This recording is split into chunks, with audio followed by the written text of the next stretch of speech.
Hello and welcome to the Stellify podcast. I'm going to be going live with my very beautiful friend, Callie Spells, shortly. We're having a few technical issues at the moment. Callie can't hear my voice at all. So if anyone's in the chat, can you hear my audio? That'd be a good way of finding out if anything is going wrong at my end. I'm able to hear Callie, but Callie can't hear me. So we're just trying to figure things out a little bit before we get started in discussing all the topics that we want to discuss today. So if anybody could send me a chat and just let me know if you can hear me, I would much appreciate it. And then we will try and bring Callie on the stage.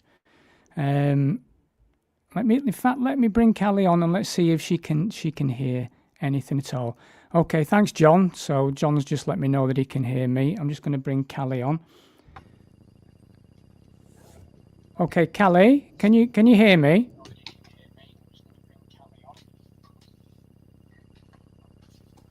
Can you hear me, Callie?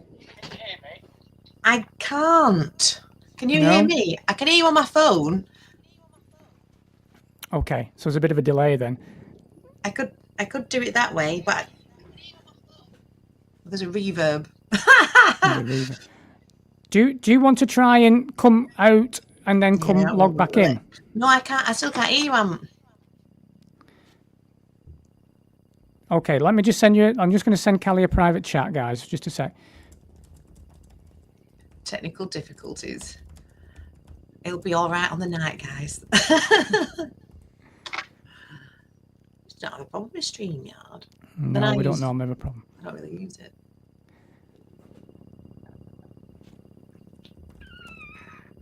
But everyone can hear me. We can hear you, but you can't hear me.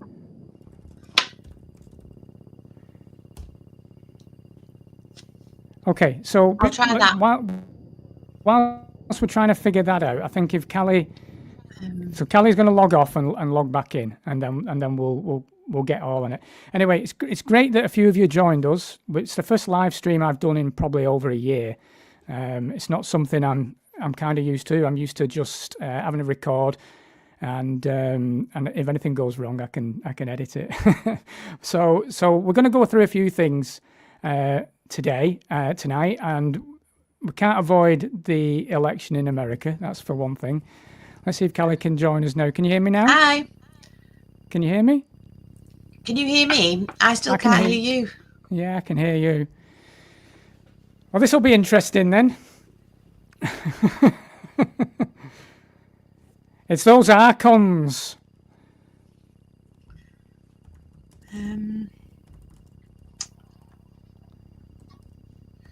Let me try something. Okay, so I'm not going to, while Callie's trying to figure something out. Microphone in use by brain. Let's bring some of the audience in a little bit. So I'm gonna have a discussion with Callie in a minute about the election initially, and I'd love to hear some of your thoughts. So if you can let me know what your thoughts are on the election. Are you pro-Trump? Are you obviously for the changes he can make, or can you see that this is all a game, a puppet show in itself, and maybe there's a potential of taking us down a path? What do you guys think? Please let me know in the chat. I'm interested to know, because I think we're going to take the first moments in this.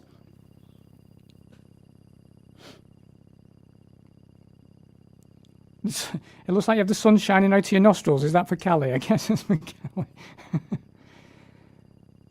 Joe, so you're saying a collective shadow. Trump is the collective shadow. That's well, we're gonna have this discussion. I think it's worthwhile having it. There is an issue where wokeism has arisen mainly because of the media over the past few years, especially. And there's been some serious meltdowns. I think we'll talk about that. And I think it's important that we discuss the fact that the truth movement is split. It seems to be split with Trump. When quite a lot. Obviously, when I had the pub during that period of time, we used to hold a truther Tuesday evening, and if there was ever going to be an argument or a battle, you can guarantee it would have been over Trump. So he's quite a divisive character. So I think it's good that we open that discussion up and see what people think. I'm happy to obviously put my views out there, and I'm hoping we can bring Callie in on that as well. Can you guys hear when Callie's on stage? Can you hear what sounds like a bit of a drilling in the background? I don't know if you can hear that as well.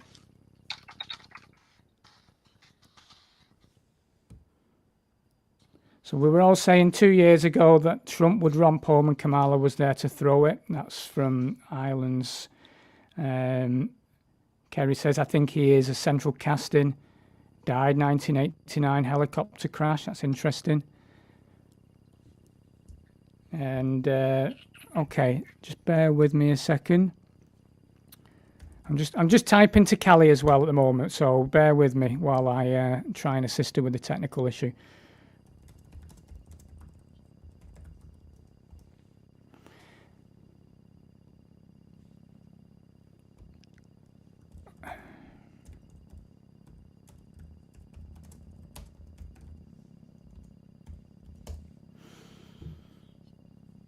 Lucy Jones says, I thought they're all inverts on all sides. And it is quite a divisive topic because there's a lot of people that are punting for Trump as a saviour. The QAnon thing. I noticed again a lot over the past few years, where people are looking externally and they're seeing that Trump will save humanity and change all this madness that's been going on, which obviously is complete crazy shit show stuff. But will Trump save the day? I will say, I'll put my hand on heart, I have my very much doubts on that. I do think he's playing a part myself. I think he's an actor. That's what I think. And we'll see. I'm happy to be proven wrong.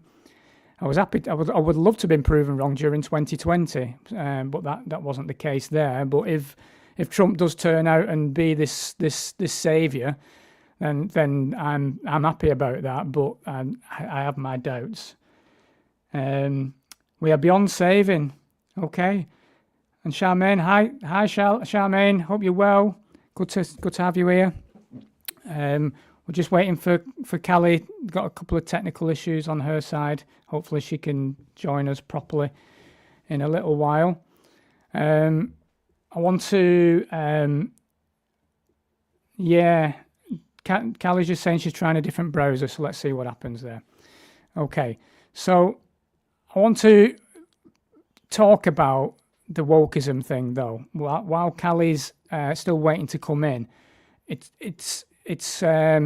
did any of you guys see any of the meltdowns? I'm gonna play a little video, and you know what? It's one of those. I had a bit of a laugh myself, and that's the shadow in me a little bit, a bit of dark humour, if you like.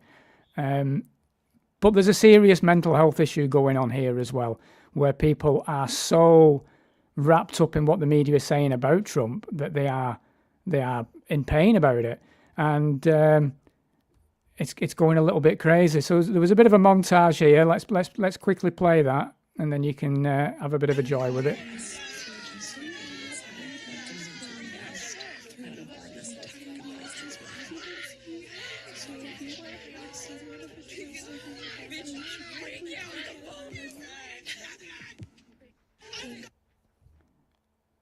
I mean, it's pretty tragic in a lot of ways. I don't know what you guys think, but it's pretty tragic. How you doing, Callie? Can you hear me?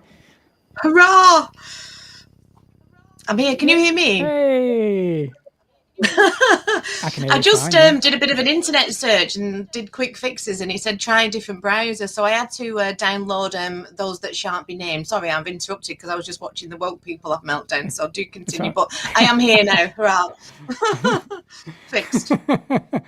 Well, it's good to have you here. It's good to have you. I was going to start the podcast with a tune. I think you'll really enjoy it, Callie. Do you want to hear it? Okay, Hear cool. it? It's okay. Yes, Let's please. play it. Let's do it.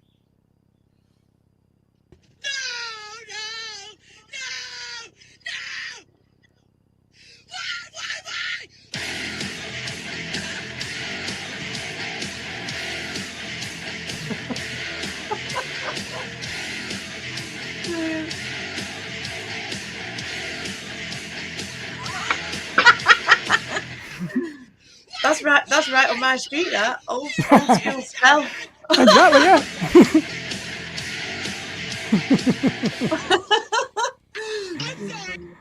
Brilliant. Well. I mean, I was just saying. You know, I mean, in joking aside, and it is funny, but it's also tragic. You know, I think they've really melted people's minds, haven't they? I think it is the divine comedy at this point, and it's like what you just said. It's not really to kind of, you know, it's a serious mental health issue, you know, and it's worse than that. It's that spiritual. It's a literal spiritual apocalypse out there, isn't it? You know, without going too woo or too whack too early on. But you know, the more we kind of peel the layers back, and the more we reveal, the more that, you know, there's more. There's always more and more to reveal, and that's what I've learned ever since coming on the first podcast with you and Kev. It's just like the more I know, the more I kind of. It's not that I don't want to know, but I'm not apathetic. I always think we need to do right action, but it's just like, wow, all you've got to laugh, because you just wouldn't cope with it, would you? It's just like, what the actual. I know, and it's got. I don't know if you've looked into any of it this week, but the woke side, the ladies on the woke side, they're kind of. Okay, so we're going to have mass hysterectomies. So there's going to be no more babies. They're shaving the hair off, no sex, all that kind of malarkey. Do you know what I mean? All that kind of malarkey. It's hilarious, but ridiculous and tragic, kind of rolled into one, really. But the media have got a lot to answer for on that level, because they're being force fed nonsense, as we all are, constantly. And yeah, you know, I think there was even this lady. Let me play this lady as well, and then we'll all joking aside, then we'll just kind of crack on. But easiest and most effective form of protest you have right now that you can start immediately. Put a mask back on. Stop letting them observe your face, and have the side benefit of better health and protecting the rest of us in the world. Put a mask back on. Fuck this government. Easiest and most.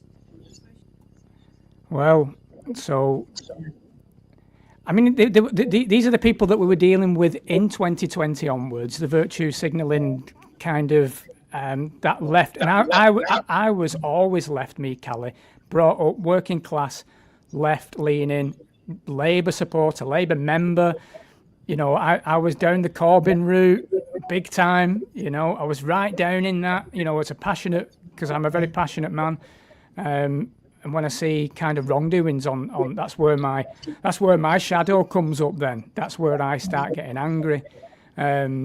So I've got that passion, and that still burns inside me. Hence why I was the way I was and the way I am during that period of time in the pub and things like that, because I want to protect my family, my loved ones, my friends, and people in general, you know. But then I see this mental illness, and it is, I'll call it as it is, and the left have been taken so far beyond, like, whoa. Because I remember during 2020 kind of thing, and the village turned against me, but it was a lot of the Labour supporters were attacking me, and I'm thinking, whoa, what's going on? And then I was called a right-wing gammon. Right-wing gammon. Yeah, because I was a landlord. I know. And I thought, I'm the biggest tree hugger around, you know. It's so weird. But yeah, it's sad. It's very sad. And I think that's the thing about, you know, this like you say, this left and right, this division as well. Again, as we know, it's all about division, not to point out the blame, you know, glaringly obvious. But again, the two wings on the same bird, as we know. We don't vote these people in. When we learn about the law and the legal system, it's all in the City of London, which is a separate jurisdiction. It's a corporate entity. We're just given choices from the same corporation. It's the illusion. Sticking an X in a box. An X makes you illiterate. It's a secret ballot. How can it even be counted? It's just an absolute farce and nonsense. And unfortunately, and I know the people watching, and we know quite a few of them personally, we know this stuff. And then we sound like the lunatics for pointing it out, and it literally all is at this point theatre. All these corporations aren't even registered properly at Companies House. None of it's real. The police aren't even, they're literally a private corporate entity now. There is no rule of law. And the things we're trying to enforce in these private bar courts to turn them back to public courts, they're just not. They're literally ignoring everything. They're literally just railroading fear and force, as we know, and it's literally lawless out there. I hate to break it to everybody, but we can think that there is good stuff happening, and there are great people doing great things and trying to hold these people to account, because that's what we've got to do. But really, I've kind of stepped back from the battle of that to a degree, because it is the spiritual battle and the inner work and just that tip of consciousness that we have to kind of get to, because let's face it, it's fucked. And that's coming from me after fighting and battling that system for 4 years. I don't like to be a Debbie Downer, but grab your popcorn at this stage. I mean, all the Trump stuff, what an absolute nonsense. We could get into that and in some detail. But all these people related to each other for a start, like just that alone should tell us everything that we need to know. But yeah. Jane Fraser's asked a question she's about colour. She says, I know they mean something. Have you noticed that the Biden party was blue and Boris and Sunak blue, then Keir Starmer and Trump are red? Any thoughts? Yes, the red and blue, the polarity of red and blue is important, isn't it? Yeah, absolutely. So the red and the blue, as Neil Bentley is actually on the live here tonight. Hi, Neil. And we've covered Neil. This. Neil's taught me a lot about all of this. In just, I had the kind of, like we learn all the time, but the red and blue are actually the Doppler effect of Sirius and our sun moving together and moving apart. So it's very symbolic. It's very occult for them, which is why we get Sky Sport News red and blue. That's why we get, the left and the right red and blue, Republican, Democrat red and blue, Labour red and blue. You name it, all the flags in the main red and blue. And that's basically what that is. So again, it's all this. Yeah, Neil's popped in with the Doppler effect there. So the ambulance colours red and blue, police red and blue, red and blue. It's like as soon as you see it, as we know, you cannot unsee it. And the occult meaning of everything, it's like what we've always said. And once you learn their symbols, their codes, you decode their language, then that's where the true root of this kind of script is. And the more we kind of give our energy and attention to that script, the more that thing will play out. The truther thing now with Trump. I mean, a big plug for our video coming out tomorrow on Dark Matters that me and Neil have done. I'm going to try and get it out tomorrow. Talking about Saturn, but Neil, I say we. I'm not taking the credit for this, but it's so deep. The meaning of kind of what this place is, and we look at Trump. And me and Neil were talking about it today. Biden and Trump, when we're going through that whole farce, however many months back, they're cousins 13 times removed on the Irish side of Scottish side of Freemasonry. They're related to each other. So the Clintons are 12 times removed from them, related to each other on the Irish side. And as we're learning, it all goes back to Ireland. It all goes back to these lands. And all this theatre is to stop us from looking at that. And it all goes back to stop us from knowing who we are and remembering who we are, which goes back to we are these. They don't want us to know how powerful we are. Trump's coming to save us now. He ain't. I hate to break this to everybody, but put your Trump cutouts, cardboard cutouts away, and your Trump flags. It's all orchestrated, and what a beautiful kind of script it is. But we've got to kind of get back to knowing who we are, else. It's reset time, and I think the reset time, as we kind of deep dive on the Dark Matters podcast, but Yeah, yeah, it's shit's been a getting mad whack. it's been a mad 4 years, and there's another 5 and a bit years of madness to come for 2030, isn't there? And Trump's in for 4 years, apparently, allegedly. I mean, I don't believe any of them run anything anyway. I think it's all an act. And I mean, anyone who looks at Biden over the past few years can surely see it's just a fucking act. I mean, none of it's real. It's fucking ludicrous. You know, Yeah, I yeah. mean, it's just, I mean, actually, if anything, be entertained by it because it's fucking hilarious. A lot of it, it's so stupid. You know, Yeah, I mean, we had it with bloody Boris Johnson here, didn't we? It's just like a sinister guy acting like a clown, just an act. Yeah. And again, I remember at the time, and everyone will have to take my word for it because I saw it with my eyes. I wish I'd screenshot it at the time. But when I was researching and you Googled Boris Johnson, it said actor. And when I did Donald Trump, it said actor of the American Bar Guild. These people are acting. That's why we get acts and statutes, because it's theatre. Everything in a courtroom is a theatre. It ain't real. We make it real with our minds through fear and force. That's basically what they've got, you know. President in quantum grammar. President literally translates in quantum grammar as a man who says nothing about nothing. And when we decode the whole thing, it literally is a theatre. I can't say it's literally a theatre any more times, so, you know, because that's literally what literally is a theatre. I'm literally screaming it at the rooftops at the moment. It's a theatre. Stop staring at it. And when we join in with it, we give it the energy that it requires.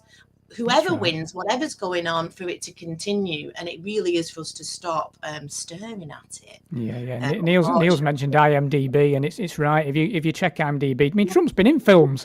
He is an actor, and let's be honest, he's hilarious. He's brilliant. Yeah, it's a great show. My mum's glued to it. My mum is glued to GB News. I mean, I've got her off BBC News. My poor mother, she gets in the neck, but they watch GB News, but they're glued to it. They love it. You know, it's like, and I'm like, and the next thing that comes, I remember all the, you know, and look, this is what makes us sound awful, because when, you know, Kate Middleton got cancer, I'm going researching the crap out of that. We know because of the jabs, there's, you know, the people are getting these turbo cancers. So then, you know, King Charles gets cancer. I don't believe it. I'm sorry, I don't believe it. And, you know, I go into the, you know, and shouting about kind of like these facts and figures and all these kind of weird things. And then it's like it says in scripture, it says, you know, at the end of days, good will be seen as evil and evil will be seen as good. So because we're pointing this stuff out, oh, how disgusting of you. She's ill. She's good. Oh, you're awful. And it's like, oh, wow, because you can't, this emotional reaction to the narrative all the time is what we're battling, because there's no logic to it. There's no research to it. You know, they haven't sat down and looked at any of this. It's just, you shut up. You know, you're messing with my, you know, this is the cognitive dissonance of people.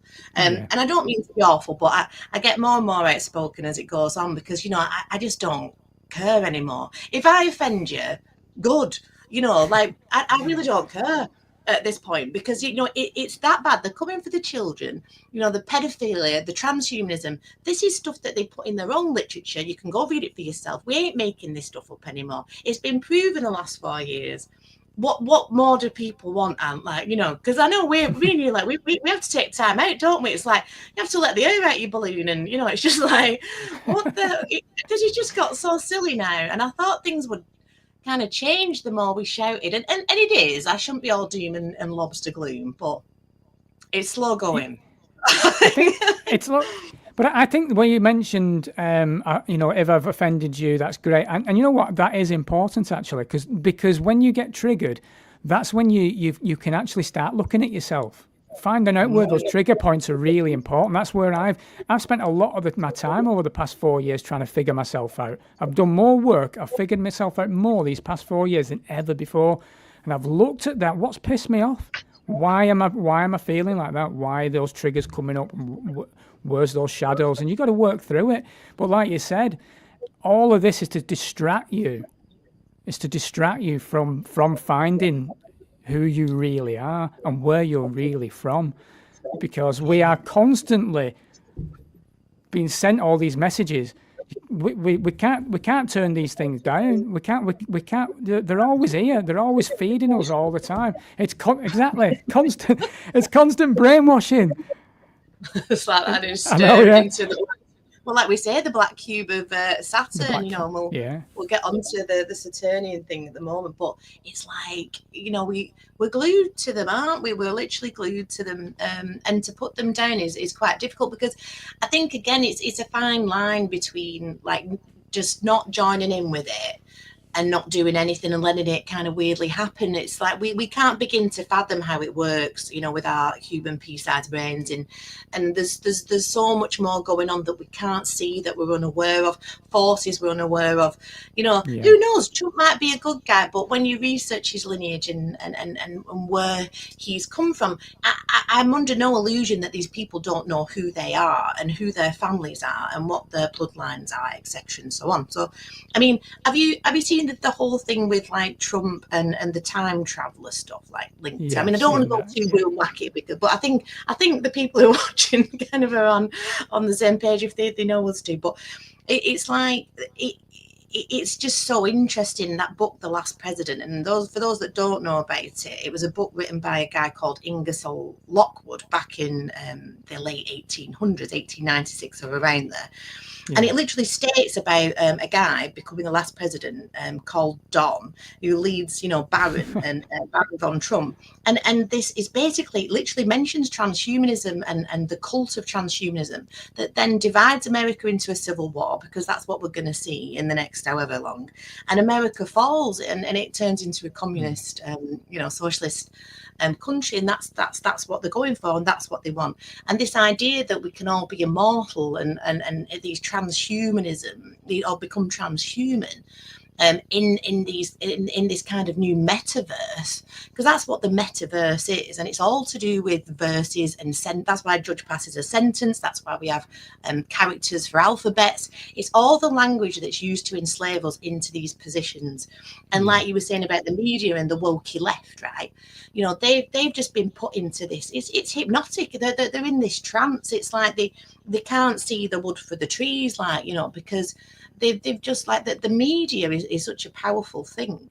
And like we've said, you're not voting for red or blue. You're voting for BlackRock and Vanguard. That's what it all boils down to. And the media came from the Medias, the scribes and the scriveners of old. You know, they used to just go around writing it on tablets or cave walls. I don't know what they did, but, you know, we also know that they've been, you know, they're hiding our true history, where actually we were far more technologically advanced before now anyway. So they've always tried to control us, but the veil's got thicker and we've got dumber. And it's like, well, you know, wakey or don't. Maybe that's a timeline split, but I am not going being transhuman, and I ain't going over there. And it's just like, it's a no from me. Yeah, well, it's interesting that Elon Musk went full on Trump on the campaign, didn't he, recently? So, and Elon Musk is a big advocate, isn't he, for the transhumanism agenda? Obviously, he's and you've decoded X, haven't you? Yes, to a degree. I mean, X is Osiris, you know, Isis Horus Set, which, as Neil obviously, you know, again, just go watch these videos, they'll blow your mind. Isis Horus Set is Sirius, which is why Neil put Silver Star Sirius, which is why you used to get the Nazis and the SS. It all goes back to Ireland. It all goes back to these bloodlines, and it all goes back to Sirius worship, which is, you know, for the rest of us, Satan. But obviously Satan, as we talk about, is this Vaticanized Disney timeline, this big red dude in the corner, right? This adversary. But really, it's far deeper, and it all kind of connects back again to these bloodlines, to this Tuatha De Danann, the tribe of Dan, which is why we get Lundan or Ludan, which is King Lu, which is Lucifer, which is Sirius. And the beat kind of goes on, really. And yes, they're here to enslave humanity, but they already have done for thousands and thousands, for a very long time. And I mean, I weren't there first time round, but maybe I was, you know, in a past life. But Elon Musk, again, people think Elon's here to help us. Again, no, the light is like me and you, Ant, have always said in it. The light is on the ground. It ain't. This victim savior template they've given us for, again, a very long time, that someone's coming to save us. I really don't believe that. However, am kind of a follower of the Christ, if you like, to that degree, in the sense that it is a consciousness and it is something that I think that we have to embody. But also I do think that it was an actual real man at some point in history. We know it's astrotheological, anatomical, etc. It really is as above, so below. These planets or archons are literally imprinted into the land that we stand on. And again, we studied that a lot over at Dark Matters. It can't get any wackier at this point, but yes, it can. No doubt. I think it can. I think it can. Hold on to your hat. Hold on to that. I know a lot of the Q people say hold on to your popcorn, grab your popcorn and things like that. But literally, it is. I agree with that bit. Grab your popcorn because it is going to get crazier. We are going to see. I mean, this past year has been bonkers. I mean, you get 2 to 3 psyop kind of madness moments a week, whereas 10 years ago, you maybe get one every fortnight, one every month or something that would take you down a rabbit hole or whatever. It's constant now, Yeah. They're just coming like thick and fast, aren't they? But like you say, I do think, like you do, that it is a backdrop to, once you get to the point where information and misinformation just become this big backdrop, it's like a green screen, isn't it? Then the Matrix, and then the only thing you can then do is go, hang on a minute. And then you go through all these trials yourself and long dark nights of the soul, and then you pop out the other side, and either you get it. It's like what Bukowski says, the people who walk through hell, and I'm paraphrasing, this is he puts it far more beautifully because he's the poet, not me. When they come out the other side, they don't talk about it, you don't hear about it. We can't tell each other's trials, can we, on that quest or hero's journey? But we can kind of put it into kind of right action, like it says in scripture. When tell others. It's as simple as that, and that's what you do beautifully, Ant. Like Amanda says, has anyone ever told Ant he's a beautiful soul? Because he is. Nice to see. Glad you're here, Amanda. Amanda's been jumping on a few videos recently, and it's lovely that she's a beautiful soul herself, and I hope that one day we get a chance to meet you, Amanda. We've done a lot over the past few years, Callie. We've brought a lot of people together, and we've helped, not even realizing we've helped a lot of, and it's not bigging us up, but we've helped a lot of people. And I think Solutions where it's at, and Dark Matters, what you've been creating, what you've been bringing together, has been a monumental, very important piece of helping people find their way, navigate their way through what is a minefield, because your brain is incredible. And I've always said this. I wish I could. When I talk to you, I always go off the phone with me and go, "Fucking hell!"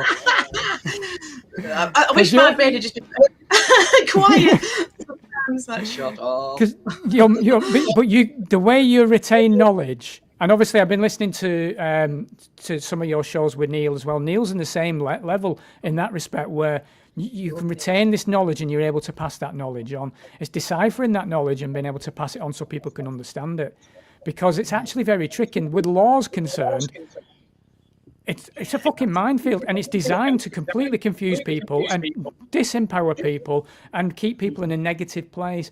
And you've been doing such wonderful work over the past few years, allowing people the space to have hope that they can defeat some of these systems that they put on us, So I know it's been a tough road for you at times. I know, because you're my good mate, and I know you've had a tough road with it.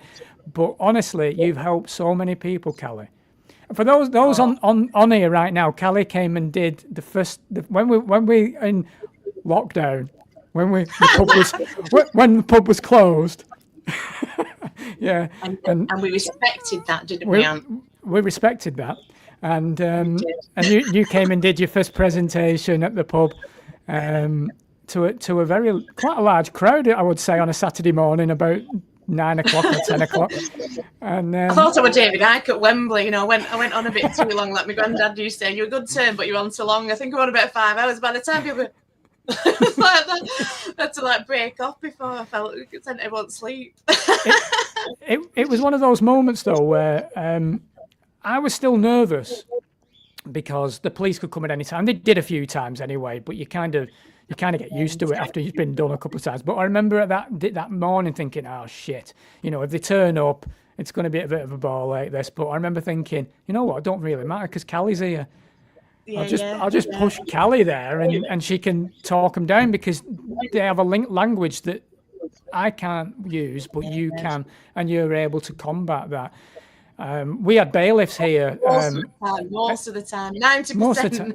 I like to say, you know, I've won and I've lost. You know, I'm always humble to say that. But yeah, I mean, there's been a few incidents where we had big wins and those were recorded. Police came, police went. You know, in these lockdowns, you know, when they were saying we couldn't meet with. I think when I had that group of about 30 odd people in lockdown, and you were only supposed to meet in groups of 6, and I managed to, you know, they came and they went, the police, because, you know, politely. I mean, they're taught to incite, and I know that. So you've got to stay calm, you've got to stay polite. But like you said, we did bring a lot of people together. I mean, I did Spellfest. You've done Time to Rise. You know, obviously you ran the pub. We've just been relentless, really, apart from, you know, perhaps when, you know, I've had to go down on the floor and walk through hell, like, you know, my own Hades and my own mental states and things like that. But we've met so many beautiful people along the way. And I think there's a lady like Lucy saying that, you know, that she just doesn't see it happening how they want it. And that is literally the key to it, that we've got to kind of focus on. But, you know, I'm not into that, like, airy fairy 5D. Let's just don't manifest, man. You've got to get off your ass and do something about it, you know. Like Depeche Mode said, don't just stand there and shout it. Do something about it. And it's so true. That is so true, because at the end of the day, they want that whole new age claptrap, that's designed for that purpose alone, to just sit back and just don't focus on it, just stay positive. It ain't happening, and it'll be fine, you know. But that's just not the reality of it. Whatever this reality is, and we've had conversations about it. It has to be played in some shape or form. There's moments where you don't play, and there's moments where you do play. But I mean, like, if 2020 happened again, I'd be playing again. Do you know what I mean? Because it's part of who I am. I think you've got to find who you are. Well, we've lost Kelly slightly there, but as I was talking during 2020, I think the passion inside me as a dad, basically, as well, it was looking at it and going, you know, you're coming for my family, you're coming for my son and my daughter, and I wasn't putting up with it. So I think, again, if they come at us again like they did in 2020, I know the warrior in you is going to stand up again. I know that spark inside me would come again. But I think since the pub shut and we had this lull period when they just kind of let go a little bit, I think it's allowed, because I had a bit of a nervous breakdown. I know that you've had your moments, your dark nights and stuff like that. It allowed me to, exactly, yeah. But it allowed me the time to do that. But I think it's important to face those. Yeah. Because definitely. That's where you're going to find yourself.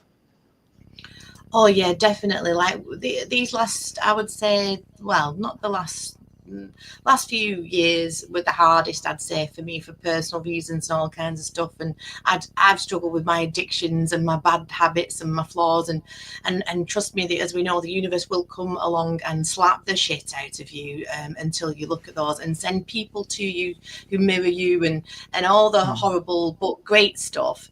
And I know it is dead cheesy, but it really is, like, if you don't integrate that stuff and get stronger, and I still battle my demons, like, but I'm fucking way better, I'm way stronger, way wiser, still a bit of a plum at times, like, you know, don't get me wrong, but again, that's why the dark matters. You know, we've got to embrace that darker side to us. We've got to hug our shadows and hug our demons. And like I always said, you know, demons, a daemon is a background program that we're unaware, you know, in a computer program that's in the background that it's kind of unaware of, that's running in the background. I'm not a computer person, but that's the same with us in the Matrix. Like, we're programmed, aren't we?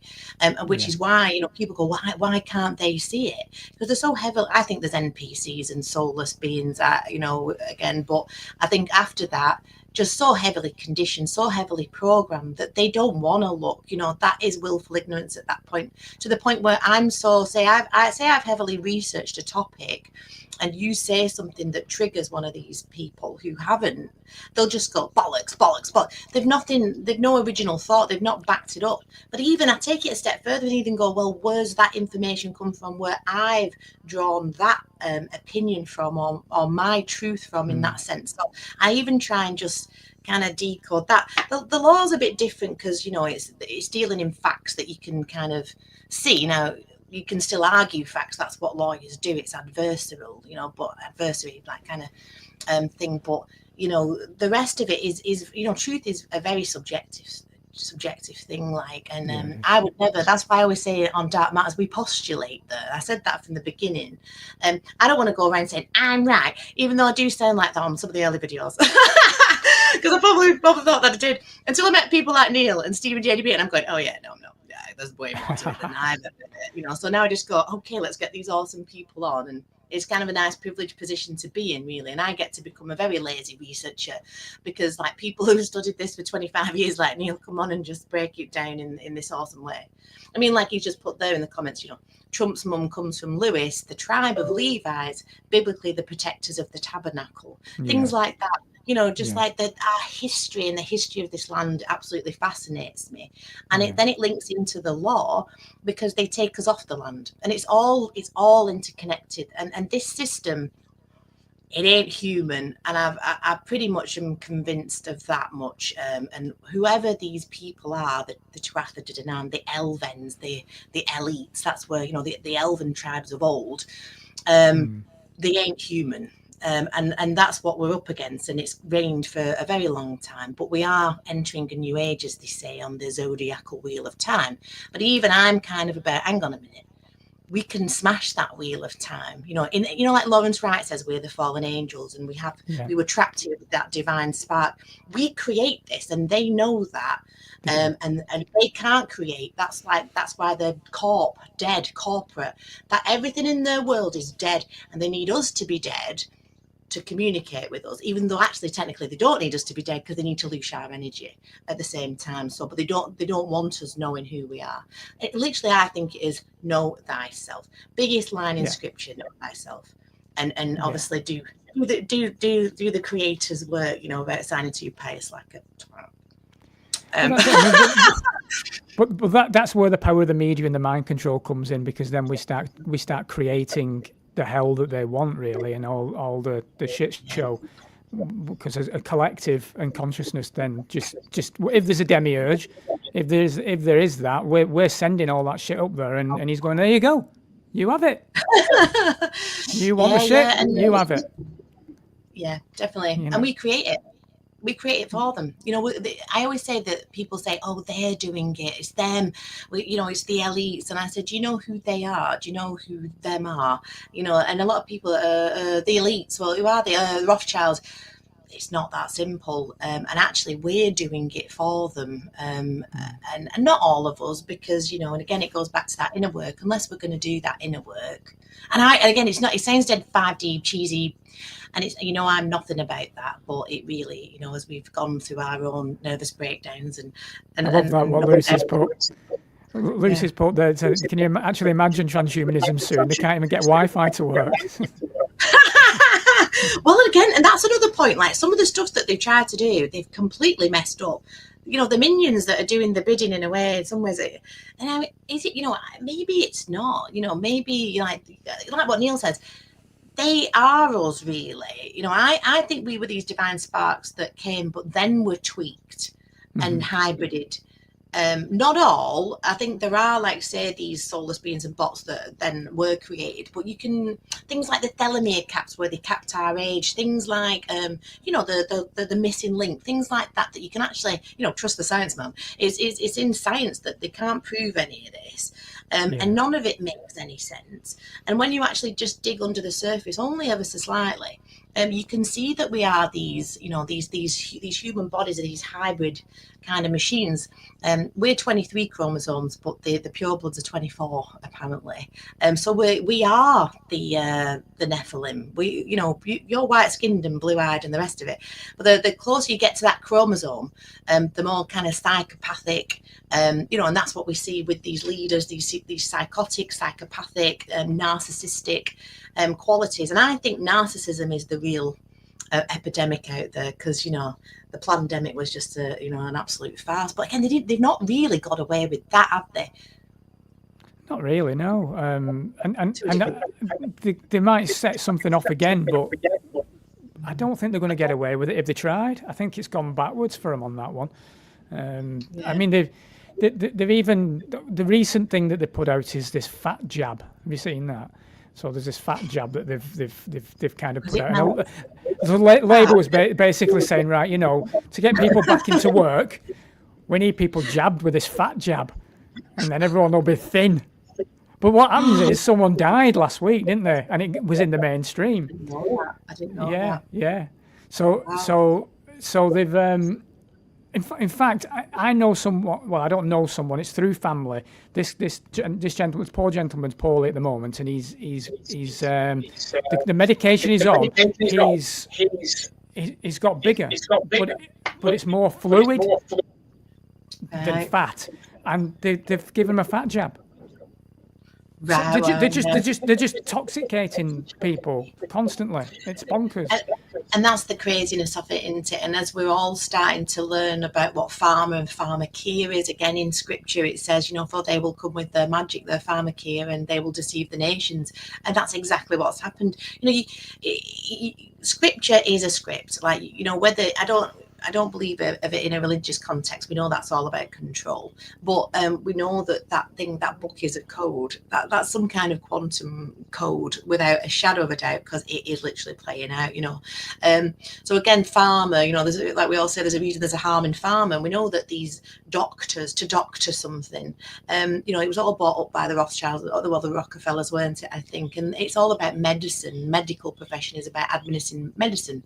It's nothing to do with human biology. As we know, as we're learning about frequency, as we're learning about how what electrical beings, there's that L again, and it'll pop up everywhere. And I'm not going to take credit for this, and you've got to watch the video of me and Neil tomorrow, plug. But it's so, honestly, it's blown my head off today. So I wrote this down because I know that I'll get it wrong. So we've done this video on Saturn and talking about frequency, right? Neil was saying it was coming out of his mouth. I was going, so Saturn, I learned today, because obviously they say that Hebrew's the oldest language, but it's actually Gaelic and it goes back to Ireland. So Saturn, Sa means the, and turn means mast. So Saturn means the mast. So we know that there's been frequency and sounds that have been recorded, like coming from Saturn, the rings of Saturn. Yeah. So obviously we were talking about 666, and I said about 6 neutrons, 6 electrons, 6 protons, and that were carbon. And Neil said, well, actually there's a guy, and I can't remember the guy's name, who's got a channel who actually kind of completely dispels that, and no one wants to argue with him. So I said, okay, I'm willing, because we are these kind of carbon things, we're going, no, we're not. So that's interesting, because again, we're kind of lied to. So what we're saying over at Dark Matters is the true number of the beast is 616, and it was actually Nero, which is why we get the lovely Cafe Nero, there's another one. But so 666, so we've got Saturn, which is the 6th planet projecting its frequency via the 6th tone of the solfeggio scale at 639 hertz, which is obviously 36912 linked to Tesla, and there's 3 points of it on this scale with the numbers all kind of intermingled. And it's projecting or sending this frequency, Saturn, to the 6th chakra, which is our pineal gland, which is the 3rd eye, which is obviously a conductor and a communicator of frequency. So there's some. So that's where Neil postulates the 666 comes from, this kind of Saturnian worship, which again leads back to the legal system, which is the Saturnian robes of the judge, because they are worshipping the perverse elements of Saturn, which is control, authority, death, destruction. Because obviously there's a lot of positive elements to Saturn as well. So we were talking about that today. Mud Fossil University, there you go, Neil said it. Mud Fossil University is the guy who says that the 666 carbon things and the atoms don't work like that at all, and that's another lie. I mean, literally everything we've been told is a lie, but look at everything that's kind of come in to expose this, including you, me. We all play our wee parts, and I think even if we don't win that race, if it's a timeline split, I'll be over here while they go over there, because there will be those people that go into that dystopia timeline, and who knows? We don't know how it works. We don't. And to say that we do, If someone says they've got it and they know how it works, then you're in a cult, leave. Because we don't, let's face it, none of us fucking know, but we can pull these threads and kind of come together and go, wow, okay, that fits. It's like Neil said, it's a 50 million piece jigsaw puzzle, really. But there are that they're desperately clambering to keep us looking at the theatre of it so that we don't remember the basic things, that we are gods, we are creating it, and they can get to fuck. And as soon as we say that, game over. On a positive note, get to fuck. It's very true, and I love that, because that's our Northwestern. Just get to fuck. Get to fuck. Because it's simple, isn't it? It's like the woke are telling us that you're just mentally unwell, love. Get to fuck. Very loads of compassion for you. Let's try and help you, but you're not well. And guess what? There's only two genders. Sorry, you're either born a man or a woman. If you want to identify as a freaking toaster, I'm all for you. But don't try making 5-year-olds identify as toasters. Don't start giving 4 or 5-year-old sex changes, because I've got a fucking problem with it. It's just like, you're not well in the head. And now this is child abuse. And I'll just keep speaking out me, because again, another empowering thing, like, me on a rant, with the law, like you said, is it's about learning that none of this applies to us. None of this bullshit that they come up with applies to living men and women, unless we cause harm, injury, or loss. And the work that we're doing with Terry in the last Blue Bar of England and the constitutional law. I mean, Terry's just walking into courts and telling them, literally. I mean, not literally, but get to fuck. They're literally committing every fraud, connivance, theft of your power of attorney, treason against the nation, malfeasance, misfeasance, nonfeasance, uttering, forging documents. I mean, none of it's real. And we've got to take it back and bring things back under law, under God's law, on this land of Albion, which is, Albo is white, which is Aryan, or like Neil says, the island, or the Aryans. It's nothing to do with like a master race. That term was hijacked again to keep us away from it. Saying that the Jews were all slaughtered. Well, the Jews were the old druids of this land, and we held up the protection, the dome, when the veil was thinner. Oh, it gets wackier, but this is what they're desperately trying to get us to not see.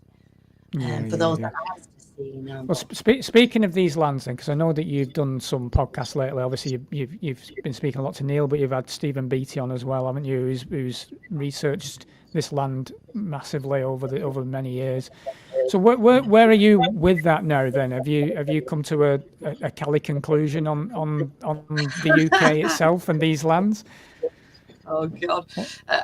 Cali conclusions went out the window maybe like a year ago. Like me thinking I've got an answer to it. Maybe I think some point of me crawling across the floor, my long dark night, the soul thought, I know fucking nothing. And I don't think, like I say, I don't think we don't, but we do. I generally, honestly think as well that truth is very subjective. And I was saying before about how consciousness. Or stories and narratives, move our consciousness. Hence why, like say, alpha, the first bet, letters in the alphabet are characters. Characters are in movies and stories. That's, like I said, that's why the judge passes the sentence. That's why we have jurisdictions. Juris means law, diction means words. It's law words. We're enslaved by words. And again, the etymology and the root, the English language is a construct in and of itself. So when we kind of break that down, then we can start to see it. But like I've said, if say you want to believe, say you're like a Muslim, you want to be a Muslim, and that but you're a good person and you're full of love, and I will hug you as a brother, like it's okay, and if that moves your consciousness and that makes you a better man or woman, that can only be a good thing, whereas if my stories move my consciousness, but it's not the same story as yours, but it's getting us all closer to the, and I always say this, but I'm going to say it again, like my nana says, all trying to get to the same place on a different bus. That's what my nana used to say, and she just dead simply, dead bolted, oh, we're all just trying to get to the same place on a different bus. And I thought, Spot You know, on. you can read the Tibetan Book of the Dead from back to front and not get as much wisdom, you know, some Boltonian wisdom, because it's like, well, you know, and when we're not divided and we're not conquered in that way, and we all get back to the roots of things.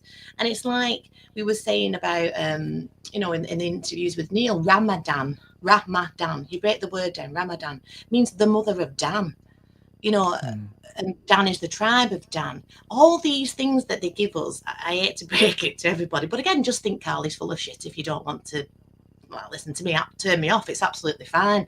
I won't be offended. Imagine, I'm old school. But, you know, then it's like, it's all their constructs, and it is like cheesily, it is love and unity and authenticity of self that will win the day, not us all going, you're right, I'm wrong, yeah, you've got that wrong. It's like how all these content producers are kind of arguing with each other, saying I'm right. And like Neil said, it's egos that will walk us into the dystopias, all thinking that we're right and arguing with each other. It's like, wow, come on, people, we're supposed to be evolving here, you know. There's a reason the word love is in evolve. Come on, let's do it, you know. But and it like Lucy said, authenticity is the highest frequency, and it is, and this is why they do what they do. And again, going back to the very beginning about the Trump thing, it is very divisive. It's where if there was an argument in the pub on a Tuesday night, Callie, it was over Trump. If there's an argument now, and I've seen it on Facebook already, where the community, the truther community, are at loggerheads straight away because it's divided people up straight away. The fact is, we don't actually know fucking anything. No, we don't. That's the truth. That's the truth. That is the truth. And I think, like I say, we can pull these proverbial threads. We can follow their lineages. We can follow their lines. We can follow their symbols and codes. Like we say about the tribe of Dan with its symbols of black horses and eagles and griffins. And it's fucking everywhere. It's all over their flags. They like to stamp the property, and they like to stamp. It's everywhere. And once you've seen it, like we've said, it literally is everywhere. Every corporate logo is either linked to Saturn or some occult symbol. We know this now. The veil is lifting. The veil is lifting, and that's why I've kind of turned Dark Matters into a bit of a decode academy, because I'm going to try and strip it back, because sometimes I go blah, blah, blah, blah, blah, blah, blah, and everyone's going, what the fuck, like, calm down. And it's like, is there a book on this, Carl? And I'm going, no. So I'm like, right, okay, well, let's try and take it back to basics and decode the legal system for people in a simple, linear way. So, because it is empowering once you see all the occult nonsense that they're doing with it, how they're turning us into the dead. I mean, this isn't stuff we're making up now, and we can prove this stuff. You know, it's not like, you know, oh, it's a conspiracy. You know, it's like, nah, this is real. But what is reality? You know, but let's not go there again. But Lucy said, sorry, I'm commenting like a maniac. I am completely isolated down south. Oh, bless you, Lucy. And I think that is the key of these things, isn't it? Like, to keep talking about events that are happening, you know, awake. We don't have that anymore, do we? But, like, you know, there's so much going on the ground, and I've been so fortunate to travel up and down it for the last 4 years. Sometimes not in my right mind, I'll have to admit, but generally, you know, and there's so much going on. But we're constantly, aren't we, presented with the doom and gloom of it. But actually, there's projects springing up, forest schools, you name it, all this amazing stuff that's popping up all over the country, as well as the shite that they're peddling all over the media, but we just try and ignore that. Lucy, if you can get up north on the 20th of December, you can come to our party. We're having a reunion party in at Charnock Richard in the northwest. So you're more than welcome to join us, Lucy, if you can get yourself up north. Neil should come to that. Neil should come as well. I mean, it's going to be a great night anyway. And that's not a plug. It's just literally a crown reunion, and there's a lot of like-minded souls, and we're just going to have a party. Mark Devlin's going to be doing the DJing that night as well. We're just going to party. Fuck it. You know? Scotty, we're going to party like it's 2025. But we were 1999 when he said it, weren't it? But this is the point, though, now where we do need to start moving towards the love and the authenticity, though. This is where I found with my own anxiety levels, my own mental health issues that I've had over the past 10 years or whatever it is. Once I started to do the work, there was a strength there. You know, if you can get enough strength there, then when those battles come, you're not going to be, you know, you're going to have the strength to deal with those battles when they arrive. If we're able to help each other collectively, then we're going to be able to do that as well. And I think that's where, if we do the work internally, and then you inspire somebody else to do the work internally, as a collective, we're going to get stronger. And that's the way I feel about it. You know, we just got to keep inspiring each other to do better and be better. And that's where I'm at. Yeah, Neil, I'm in Chorley as well, mate. So maybe we should get together. I'm only down the road. I'm in Clayton Brook, so in between Chorley and Preston. But yeah, you're more than welcome, Neil. It's at Charnock, Richard. So yeah, so you're changing a brand a little bit. Do you want to tell me a little bit about that? So it's kind of gone, the network really, it's all kind of gone through a bit of a metamorphosis because, like I say, if I'm honest, I didn't really know what I was doing. You know? It was you and Kev who kindly gave me the opportunity on Drake, Michigan to do my own show on Drake, Michigan. So I just kind of winged it, really. I didn't really know what I was doing. I'm winging it now. I am. I still am, you know. It's funny, I was like, again, chatting with Neil today on the recording about how the first series started off something very different. I just kind of always wanted to talk to Sasha Stone. I met Laura Eisenhower because people were saying, like, calling me a shill, and how did she's only got 900 subscribers. How did she get all these big guests, like, you know, like that? I was like, oh, I said, because I've been. Yeah, just ask them. And yeah, it's a simple answer. And but I had met some of these, you know, people up and down the country, and I'd kind of got a bit of a name for myself and all that nonsense. But so I kind of I got them in, and I was very honoured to get them. We got Jim McCarthy from the Law of One, which for me was like, you remember, Anne? I was like, oh, do you remember the computer crash with all my notes? And I over prepared in the early days. I was like, it's like books of notes, like I was like, and then I talked too much. Sometimes I was too quiet, and I've just had to try and learn it, and like I said, I'm not blowing smoke up you, Hassan. I've learned from you. I've learned from like John Cooper, people who've been doing it way longer than I have. So I have got better, if I do say so myself. You're fabulous. Criticism.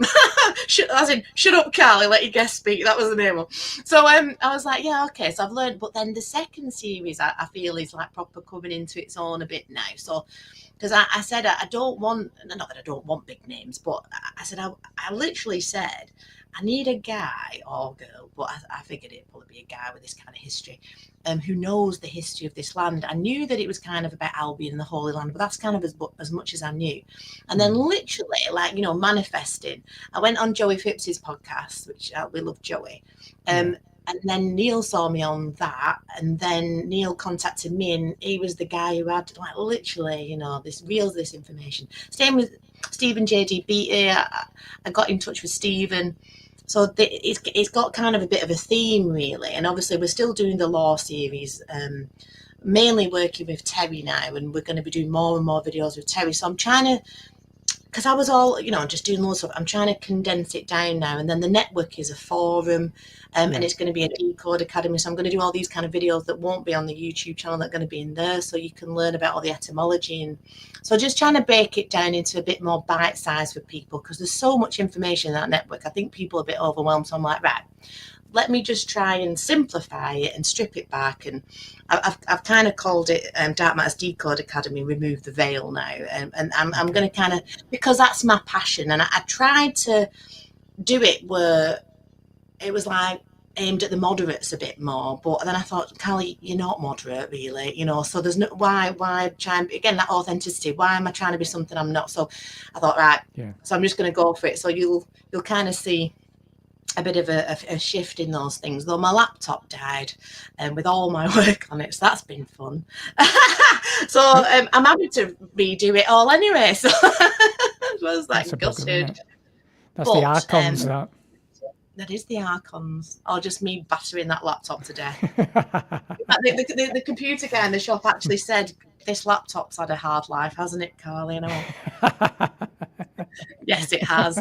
So it's, you know, I've learned a lesson, really. So I'm now on this PC that I've got set up permanently for recording. Yeah. The laptop's fixed, but there's not much on it, and I'm going to just try and keep that for editing. And so, yeah, you live and you learn. But anyway, that's all really boring stuff. So, but yeah, so you just kind of stay tuned on the YouTube channel. Please join the network if you want to support me, because as we know, I don't earn anything. I know people have a different idea that I do, like I'm rolling around in tenors or something, but unfortunately I don't.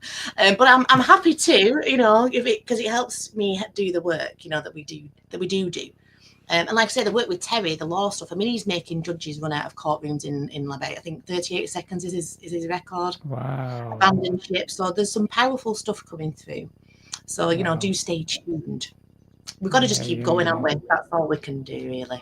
What's the website, just so people know? I mean, obviously I'll put it in the show notes later on, but yeah, it's www, which is the oldie 666, isn't it, in Hebrew? But, yeah. And darkmatters.contact. Darkmatters.contact. I'm going to turn this down. I think I've still got the volume on that when I was trying to tune in on my phone. So yeah, can we?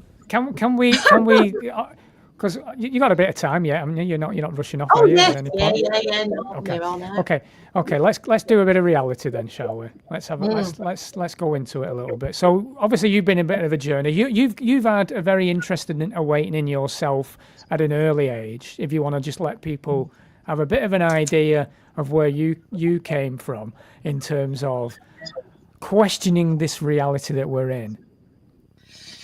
Yeah, I suppose.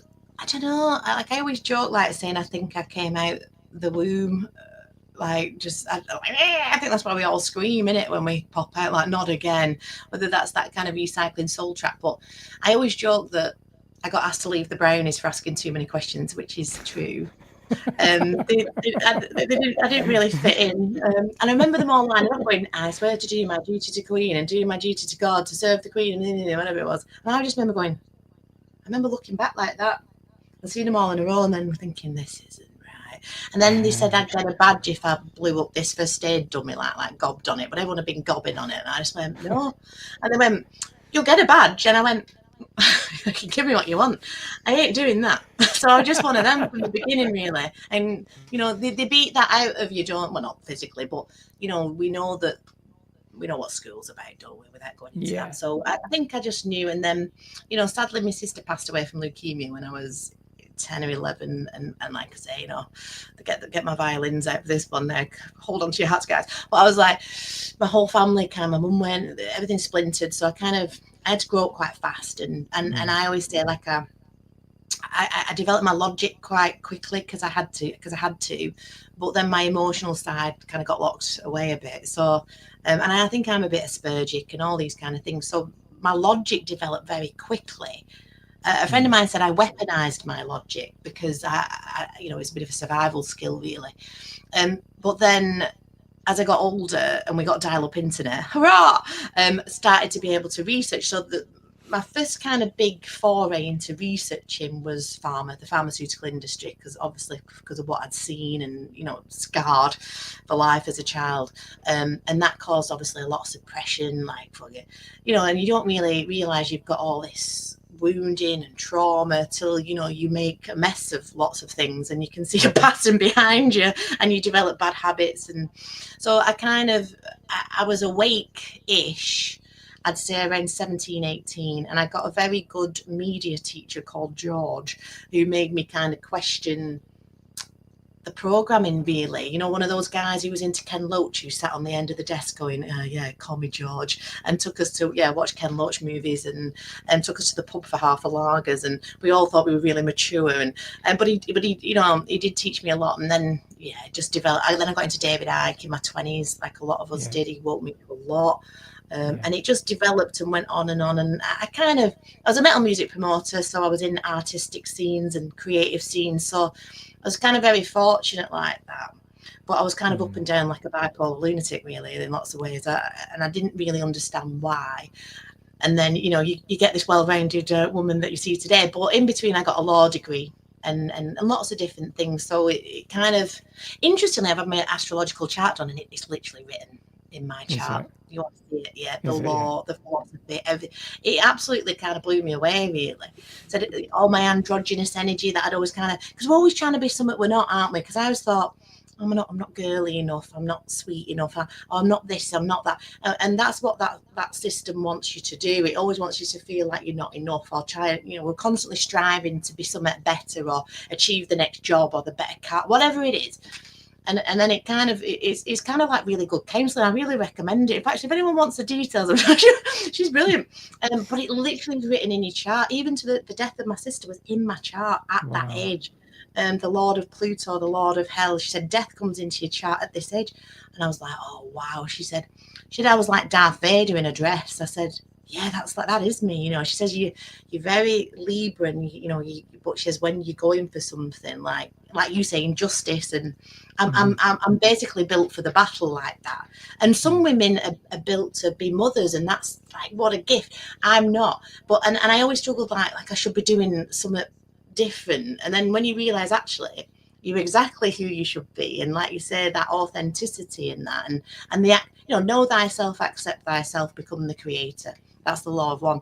So it's just about learning to accept who you are without beating yourself up all the bloody time, which is again this system loves to get you to do, doesn't it? I mean, look at our men. The statistic of our men in this country, men, is it under 45? Suicide is the greatest killer of our men. So above heart disease, above cancer, there are, wow, that's some kind of extreme statistic, isn't it? That like you say, it takes a lot of emotional strength. The men are taught to suppress all their emotions. They're taught, they can't cry, they can't, and all that bollocks that needs to go. Man up, all that kind of nonsense. It's got to go on it, and we've got, and it's all being stripped away. And we just got to losing our egos. I think the ego is healthy. If it's a healthy ego, that's what gets us being an individual. The 5D New Age want you to lose your ego, man. But it's like, we need it. If it's ruling the show, it's got to go. It's a bit like that. But again, I talk a lot of stuff, but I don't expect everyone to agree with me either. It's like, but that's the beauty of us all, isn't it? It is about just speaking out and speaking our own truth as well, I believe. That's kind of my backdrop. There's a lot more to it than that, but but this brought you to a path of questioning the reality. Otherwise, you wouldn't do what you're doing. I mean, obviously, the past few years, we were tackling, corruption, if you like. So it's full on what seemed to be like a human combat. But we always said it was a spiritual war as well. We knew there was something more. It's almost like we intrinsically felt or knew, knowing that these things, this medical intervention that they were going to put out, was designed not just to physically harm, but to spiritually harm. That's where I felt it was more of they're going to try and disconnect us here or something. That's where I felt. So how does that come about for you? Is that a knowing inside, do you think, or did you research, because you're obviously very logical, you're more logical than I am, did you find things out and that was your battle there, or did you feel it? Did you know? I think I just knew straight away. I knew straight away. Like, because, David Icke books in your 20s, we were all talking about this happening in the pub in our 20s, like when we're into like metal music, and because obviously it's quite expansive kind of genre, for that, questioning authority and whatnot. So as soon as it came, like, there's a virus, they're shutting everything down, I just went, this is it. I thought, this is it, they're going for it. This is it. Woohoo, do me yoga. I was like, what? I thought, motherfuckers, I thought, this is it. And then I tried to warn everybody, like the absolute lunatic. But again, I was going around making videos about viral theory. I studied, that you can't catch a virus unless it's injected into you. So I did some early videos on that. And I'm quite proud of those, and I haven't got them because this is what I do. I'm terrible. I should have documented my whole life, but I didn't. And I did stop people getting that injection early on, and people did message me, but the hate I got, like, wow, you're disgusting. Oh my God, you're fucking this, like real name calling, horrible stuff, like, people are dying, and I'm going, yeah, but no more than normal according to the Office for National Statistics. I said, so let's define pandemic. Let's do, and I was just, and then oh God, like say that emotional reaction that I had to kind of like deal with and go through. So it was a battle with people, but I don't know. I must have thick skin or something, and I don't know what it is. But I was relentless. And then them saying, you must wear a mask, and I was going, it's a symbol of slavery. I mean, I said, well, you could. So then I studied the masks, and then I knew that in legalese, the serpent tongue, the split meaning, must means may. I knew that much. So it was an offer of contract. You may close your business. You may wear a mask. It was always about, mandate. A mandate is just a condition in a contract. It needs consent. And when you understood the root of the legalese, it all just made more and more sense. So I'm trying to get this out there, yeah. And then the more, some people listened, and that's how I ended up, meeting you and coming to the Crown, and I started doing all the law groups online. I think Charmaine was on earlier. I've known Charmaine for a very long time, and that's how I met Khalees, our lovely late Khalees, and Miss Khalees. But and I've met, it's been brilliant in one way, because I was awake all these years and ostracized, but then like thrown into a world where we all started to find our tribe as spread out as we were. So in one way, as awful as it's been for people, and I know I can come across quite flippant about it to some people, and I suppose I don't mean to. It's just the way I deal with things, and if I'm going to have a meltdown, I'll have one later. I don't tend to melt down on Facebook or in public. I'll just go, as you've probably seen once or twice, and I'll do it in private via the old video call. So generally I'm quite tough like that, but I'm built like that as well. So we all have our different roles, don't we? So yeah, I just kind of that, and I've not stopped since. I mean, I've had to have breaks and rests because it's a lot, isn't it? But generally, yeah, we're still here, aren't we? Still fighting the good fight, like. Lucy made a very good point. She said, why would they bother doing rituals and all the other stuff if it wasn't spiritual? And they did the dates, didn't they, during that period as well? They would you don't need, you have to start wearing a mask on this date. Not right now, but this date's when you have to start wearing a mask. So they were always using dates for what, so they're always doing rituals, aren't they? And it, clearly there's much more to this reality than just a load of power hungry bloodlines for money. It goes deeper than that. Yeah, it's weird. And following the work of Stephen and how it literally is, it's in the heavens, and it's all about being in our houses. I think you were saying about how do we escape the matrix. I really do think it is about acknowledging who we are, and then learning, ancestrally. Our ancestors would have known the land. We knew the stars. We knew, the veil was thinner. There were portals. Things were interdimensional. Things weren't, it was more like Middle Earth in that Tolkien sense, I think. And you follow like a lot of Michael Tazarian's work. If you're into that kind of thing, he talks about this in way more detail. Apparently he doesn't do interviews anymore, which is a shame, because I kind of quite fancied getting him on. But I do think, like Lucy said, the Matrix, I think it's always communicating with you what it is. And I think I said it in Joey Phipps's intro the last time we had a chat. It's almost like these two timelines are communicating with us. One's the Edenic one, one's the real one, and one's this imprint that they want, that we've all been thinking is real.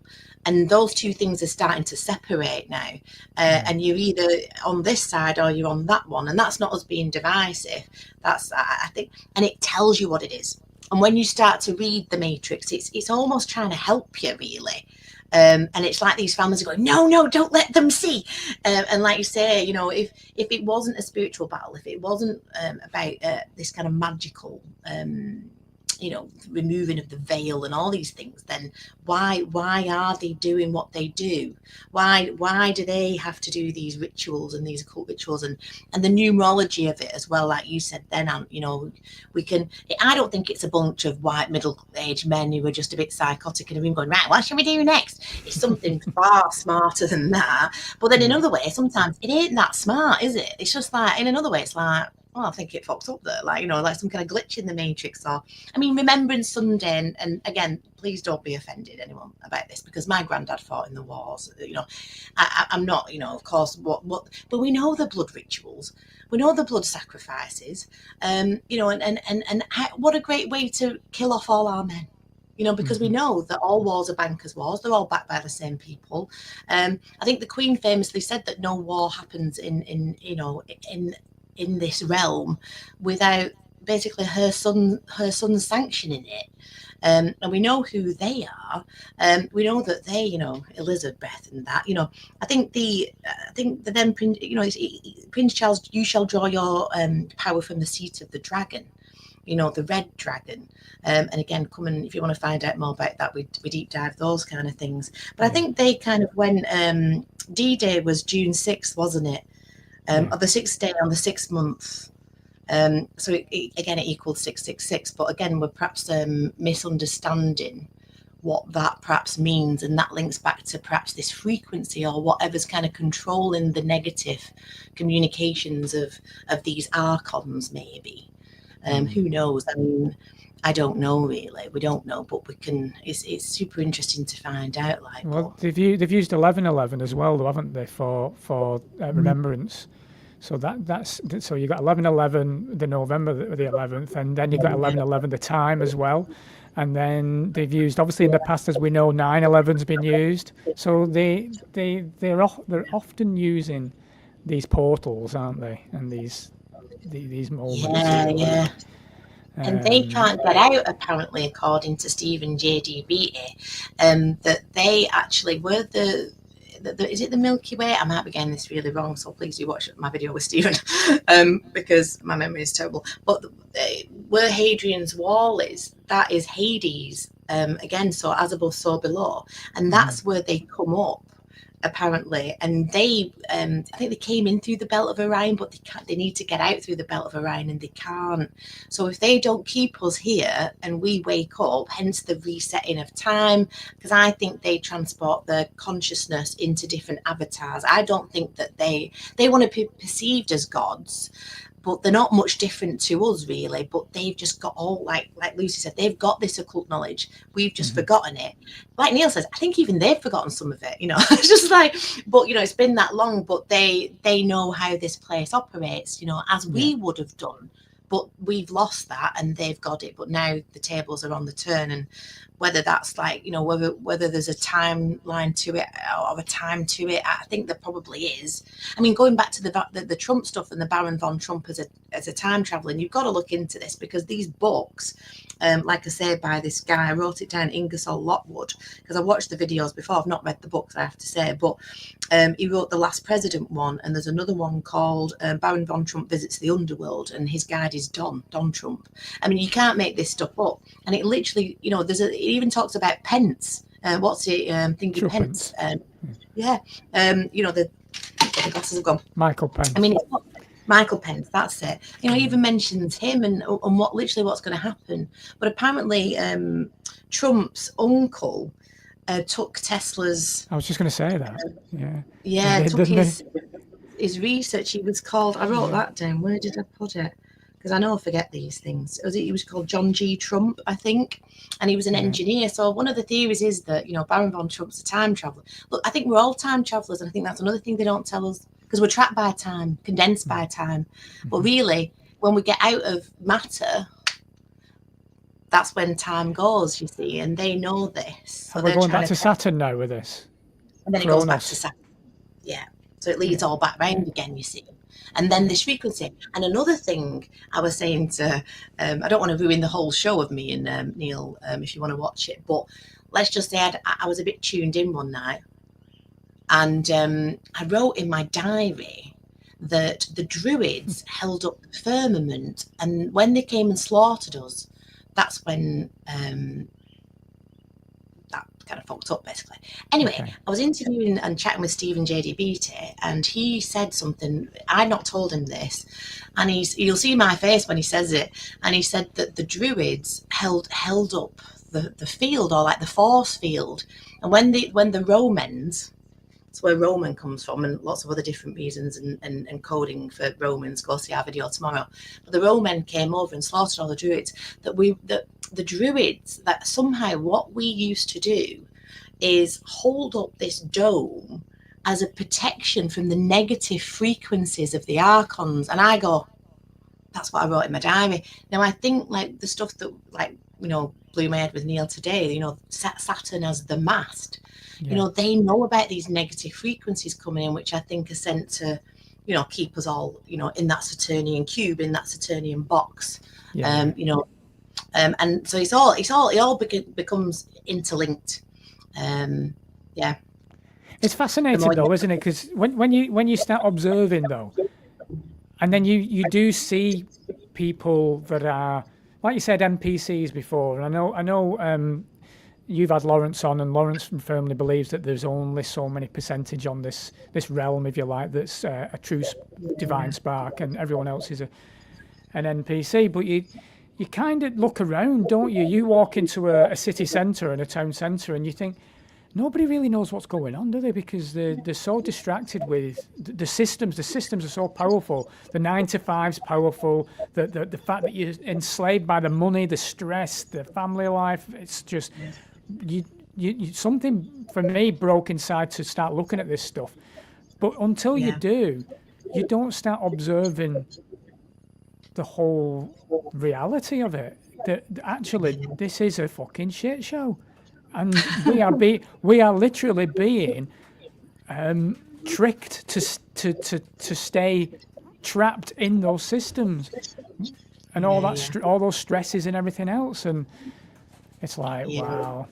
And that's that frequency again, that low frequency, that low base. It's definitely all about frequency. I definitely get that.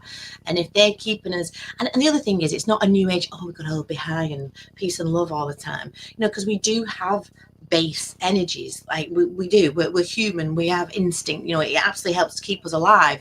Sometimes we like to procreate. Wink, wink. There's nothing wrong with it. It's fun. But if you're doing it in a perverse, negative element, which is kind of what they're trying to get us into, obviously, like with the free availability of porn, and like a lot of porn now, it's all like fucking your stepsister or your mother, they're trying to, they're turning sex into something icky and commercial and pedophilic and incest and all these negative things that can come with sex, but not the positive sides of it, because like I said, there's nothing wrong with having sex with fine, two consenting adults, knock yourselves out, but when it's turned into, like, say, this perverse, people now, like, they're having sex with dolls because they can't handle having a relationship with like a human woman because it's easier, and that getting dolls that look like Britney Spears or something. It's sad, and like I say, it's just such a mental illness. Men and women don't know how to communicate to each other anymore. That's been ripped out, and the destruction of the family unit. I could go on and on and on. So we're trying to get back. Those that do know are trying to get back to more traditional kind of values, aren't we, that they've stripped from us. Soul feminism to the wokey left brigade, and like, wow. But once, like I say, you decode the whole thing, none of it's real. Like, it's not real what we're walking into, and they know that, and that's that transhumanism and the rest. But it's like when you look at recent history and you see the Native Americans were taken from their lands, weren't they? And they slaughtered the buffalo, and so all of a sudden they're begging the white Caucasian criminals that came over there to give them land and whatever, and this has been going on forever and ever and ever. This thing, and I do feel that without us going and understanding where we're truly from, this cycle will always continue. And as they start to push to transhumanism even more, it's the kids I worry about, Carly. That's where it is. It's the kids that I worry about, that they're born with that in their hand. They don't have a knowledge of never having that. Oh, it's mad, isn't it? Whereas we do. Mad. Generation X, aren't we? Well, the X, but without that kind of knowledge of remembering even the 1990s alone, that actually life was so much fucking better without the internet, without without the mobile phones, without that madness, and we do need to find a way of stepping out of it a little bit and returning back to the land a bit, returning back to source, bringing love to such communities have been destroyed since the 80s. You know, Thatcher and Blair, they've in the UK have completely taken communities away, and we need to bring faith back into those communities again now and build again, because we're not going to remove your red and your blue. That shit show is going to continue. You're not going to vote out any of this. Nope. None of that voting is going to change that. No. And, you know, that's why, you know, the work we're doing with Terry, it's treason against the nation now. That's what's occurred. Everything's been stripped from us. We've been taken from the land. We can't own anything. We're slaves, debt slaves. And it's been done, and it's very clever. And, you know, Thatcher, they sold it all out. Tony Blair sold it out. All these people that are of these family bloodlines, again, you know, it's all been done very purposefully.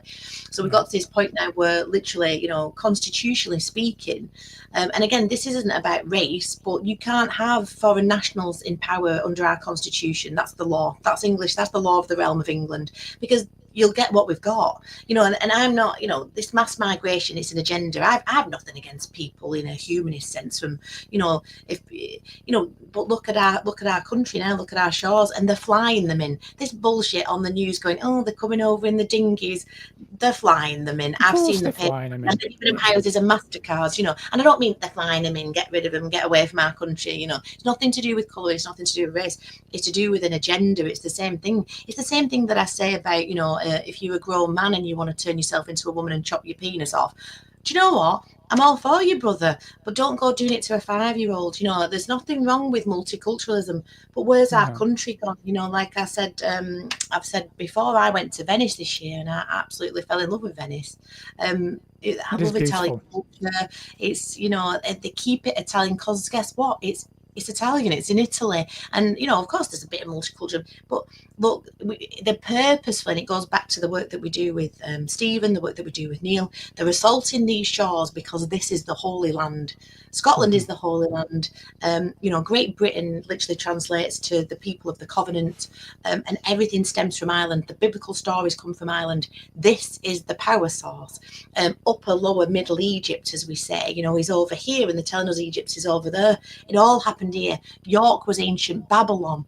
You know, the United Kingdom is the UK PLC. It's their jurisdiction. It's their statutory jurisdiction. It's their corporate entity, but the realm of England. And I always said I'll be a captain who goes down with a ship. And I'll keep pointing this out with Terry. You know, we're quite vocal about calling, you know, the king is treasonous, you know, and they still hang people by a yardarm for treason in this country. I mean, I'm surprised my channel's still up.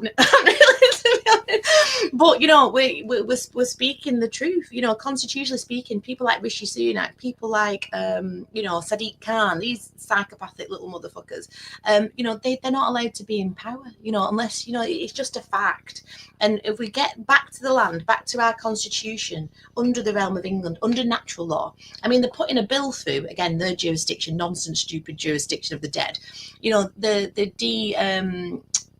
de-establishment of the Christian church. Now, you know, again, I don't care what faith you are, if you're a good man or woman, you know, like, I'm all for you, but again, this is a Christian nation, and or was, and they're trying to remove it. You can't do that. You can't do that constitutionally. You just can't do it. So, but again, we can't just sit there going, we don't like that and not do anything about it. We've got to stand up and go in and do something about it, which is what, you know, Terry's leading the charge, you know. He's actually related historically to Henry VIII. So Terry's come back to kick some anus on this stuff. And again, like they've destroyed our history. They've lied to us. I mean, Tartaria, Neil will tell you, is the Tartarians, Tartan. You know, it's all, everything links back to Scotland and Ireland as Atlantis. And we are time travellers, forwarding our consciousness through time to be here now at this moment of ascension, as I say. And it'll happen or it won't, collectively or not. But, you know, even if it's just that kind of individual journey, like we said earlier, that's good enough, you know. And you can only do that by, I think, doing right action and speaking out, and, you know, because that's the game, really, of the Matrix, I think. But, yeah, exactly. I know, don't listen to me. That's just what I think. I'm not saying it is, but you know, like I always say on my channel, if you don't like it, turn me off. I'm not bothered. I'm not offended. Don't subscribe. I am bothered. Subscribe. Like subscribe. Subscribe. I've got a lot invested in this ride. Well, it's that, yeah, it's bad, isn't it? It's bad. Are you surprised at the way it's been this past couple of years in terms of the relentless madness that the shit show clown world has been, or are you just like, I mean, for me, the way I'm doing it, Callie, is I'm just kind of sat back and just going, well, fucking hell. And I think that's the northern thing, and that's why, you know, like Stephen says, the North Celestial Pole, it's the point of create, you know, the proper true point of things is here. Like, and do you remember we were saying like years ago that we were all getting this urge to move to Scotland? Do you remember that a couple of years ago? Didn't we all say it? Yeah. And I knew, like, when I went to Scotland and just visited, and you know, that was a couple of years ago, and I just went, I literally crossed the border as you go through Cumberland, because it's fucking beautiful, isn't it? And I just went, this is the Holy Land. I said it under my breath. Now I didn't know what it meant. But so there's something in us that's innate in us that they can't beat out of us. You know, that kind of in our Dan, or our DNA, Dan. You know, but there's something else that they can't, like, say about this. You know, the jibby jab. You know, coronavirus. Crown translates in Latin to crown poison, and the crown is Kronos. Which is where the frequency comes in from. And they were trying to perhaps cut us from, like I said, there's positive elements to Saturn and there's negative. They worship negative ones. Allegedly, we incarnate through the rings of Saturn, because Saturn puts meat on the bones to give us a material experience, allegedly. And that we have to leave through the rings of Saturn. We have to embody the archons, or perhaps the positive nature and element of the archons, because we are the gods, I suppose. Like, going back to what Lawrence said as well. So I think I do laugh at it.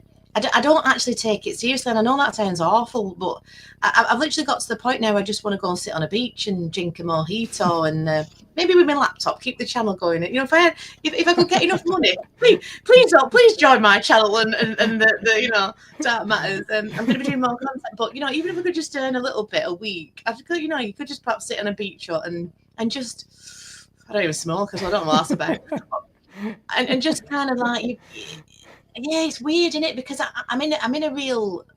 The more you know, you know, for that like individual journey spiritually, the more you don't want to join in with it, don't you? Do you? You kind of, but then I do, because I think I still, for I'm literally designed this way. It's that Lady Gaga song, which obviously she's a witch and a man. We probably should get onto the inverts, but we might be here all night. But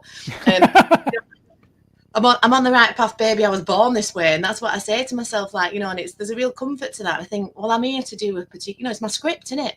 Like with Logan from Script to Reality, and check that interview we did out in the first series, because Logan's stuff is mind-bending on Script to Reality. But he's right. You know, we all come down, and it's scripted. The numerologies, the gematria, the language, everything. I mean, and he does it in a way that I could, you know, I just about fathom. But in the end, I just think I was made and born to do my bit, just as you're made and born to do your bit, and Lucy and Neil, and we all just keep playing our part. But there's a part of me that sometimes it is that be of the world, not in it. You've got to just take your foot out of the nonsense, and, you know, sniff the roses, hug your dog, you know, go to Mexico, drink a pina colada, you know, in the rain, you know, just tell it to sod off and have a good laugh at it. And again, I know that sounds a bit flippant, because there's been a lot of pain and suffering, and, you know, the manipulation of people and what they did to our elders in the care homes. I mean, I mean, I know I come across a bit Bolton and a bit like that, but I have to be tough-skinned to do what I do. So please don't think it's not because I care too much most days, and that's why I don't stop. That's why I'm fairly relentless, to the point of sometimes there's been exhaustion, as have you, my love, as I know. So, but yeah, just go and make love in Mexico. Yeah. Have pina coladas, or maybe that's just me. Whatever floats your boat. Whatever that is, do it. Do it now. Where do you stand with the soul trap theory then? Yeah, right. It's a dead toughie one, this, and we're going to be doing quite a few more videos. And Caroline Knight, a good friend of mine, she's got a super brain. I mean, I might have a half decent brain that's not been addled by pina coladas, probably, but it's like she's really sharp, and so she's kind of leading the charge on that, and I'm very grateful for it, because she's so researched in it. So I'm kind of just there for the ride a bit, and so we're getting some interesting guests on about that. But I'm into, I don't know. If I'm just generally honest, I don't know. The law of one would say not, that you're not trapped here. But as long, they say if you're 51% positive, you get out.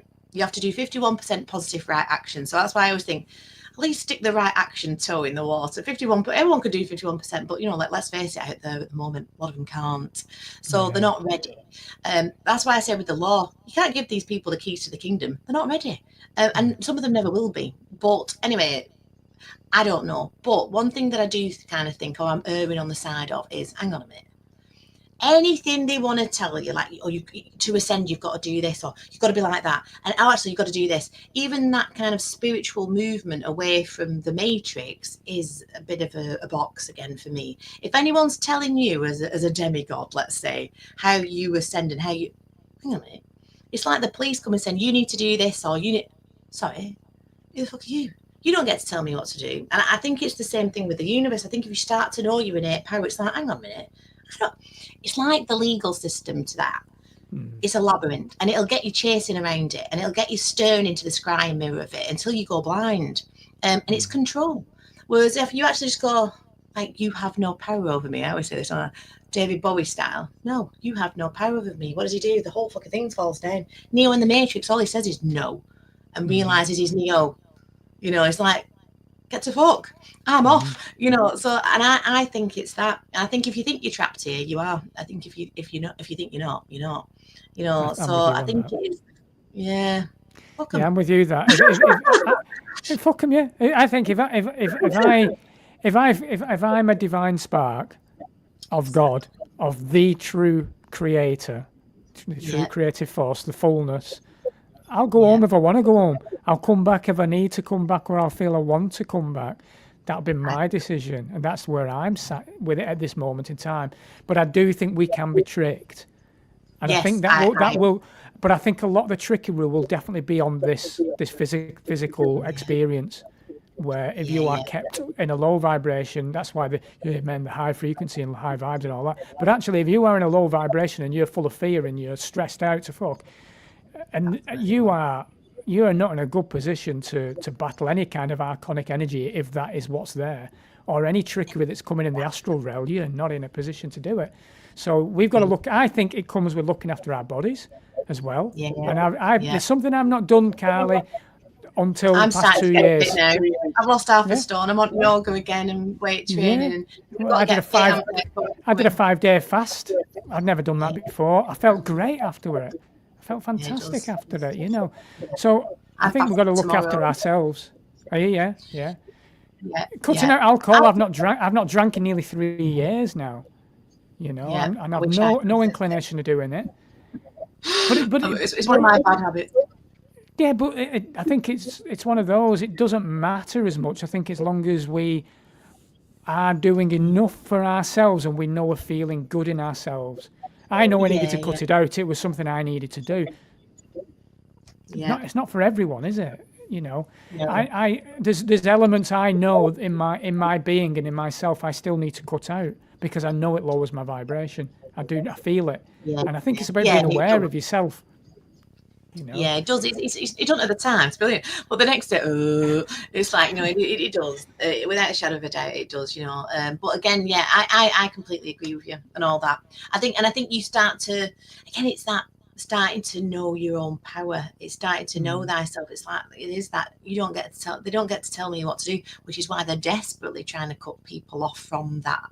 And from knowing who they are, and cutting off from source as well, because we're more powerful than they are, basically. Yeah, definitely.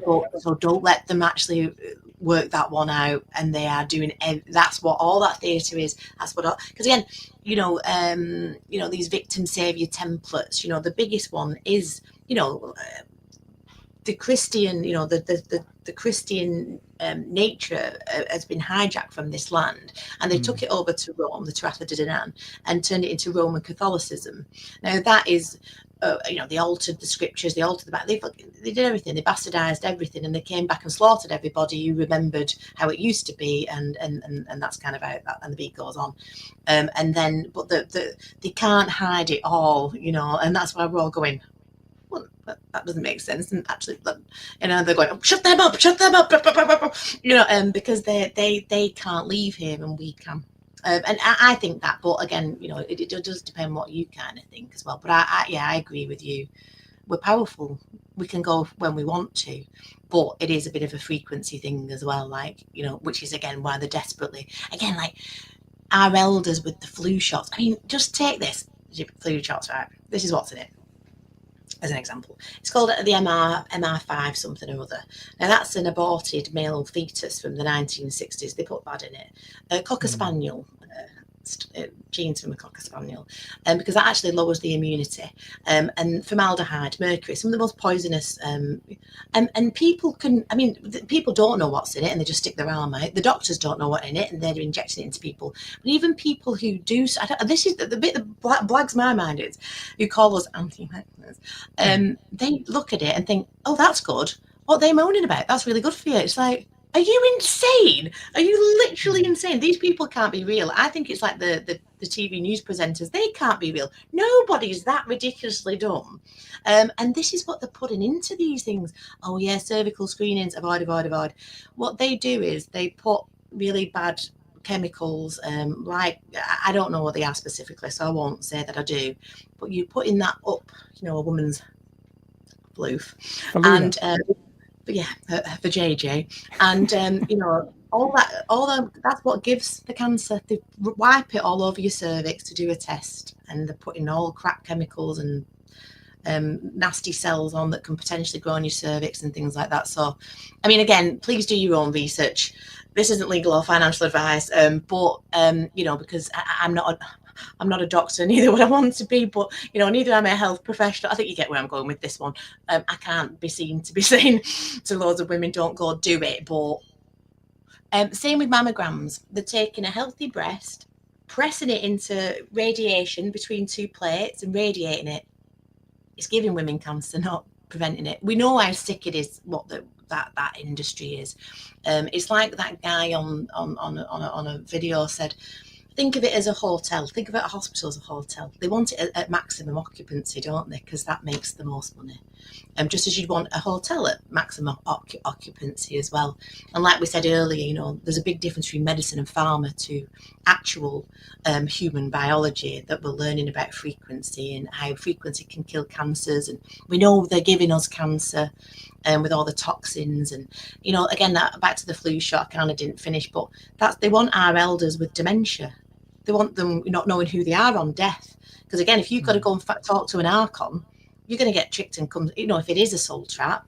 If you've died, pumped up on meds and not knowing who you are with Alzheimer's or dementia or these horrible degenerative diseases, then you don't know thyself on death. And I do believe it is a bit Valhalla. A lot of it is you've got to kind of go into that realm. You've got to have it's all about a good death, wasn't it, with our ancestors, about having a good death. Because for all these reasons that we've kind of, communicated tonight. But the toxins in our clothes, in the air, as we say in Bolton, in the food, that's why cancer's now, what is it? I think it's 1 in 2, isn't it? 1 in 3. It was 1 in 3. It might even be 1 in 2 now. Like, that's hello, insane, isn't it? Wakey, planet Earth.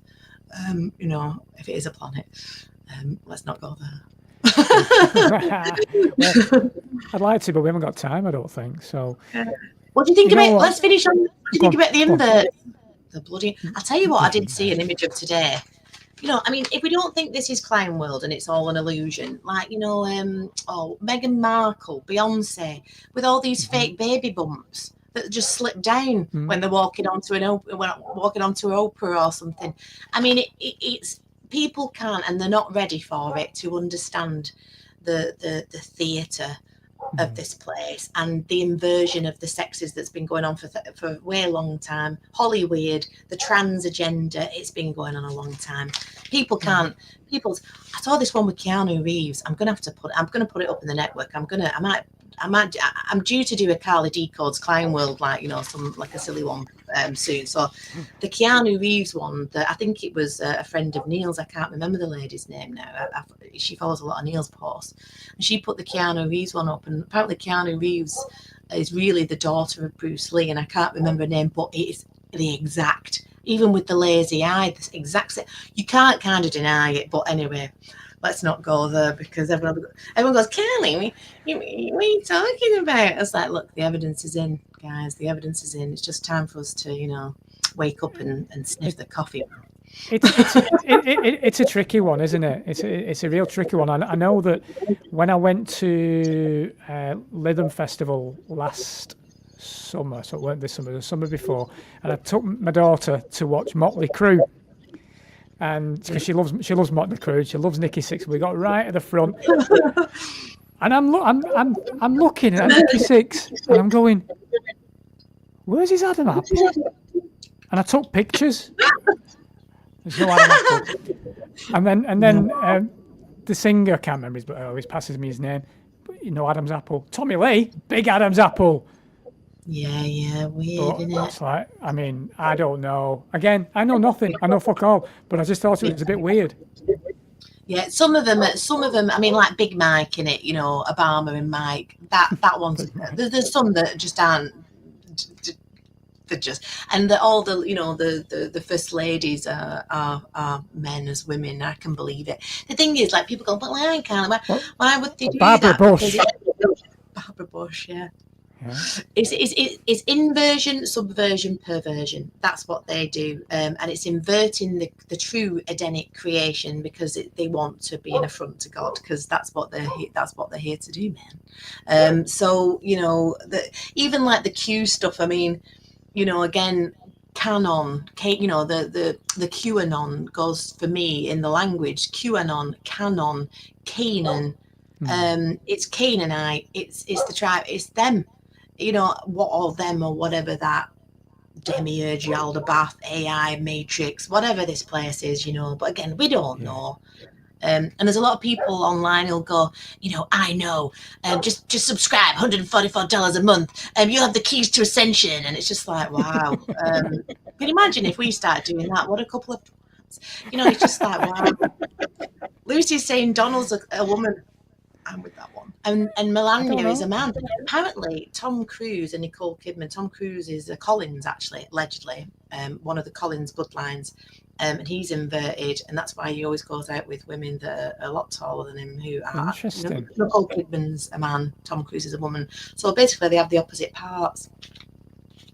Interesting. I know that when I spoke to Lawrence way before we did a podcast with Lawrence, obviously he's been on both of our channels, and he was going through. I was at his house and he was going through. This is an invert. This is an invert. And he's like Muhammad Ali, Mike Tyson. I'm like, what?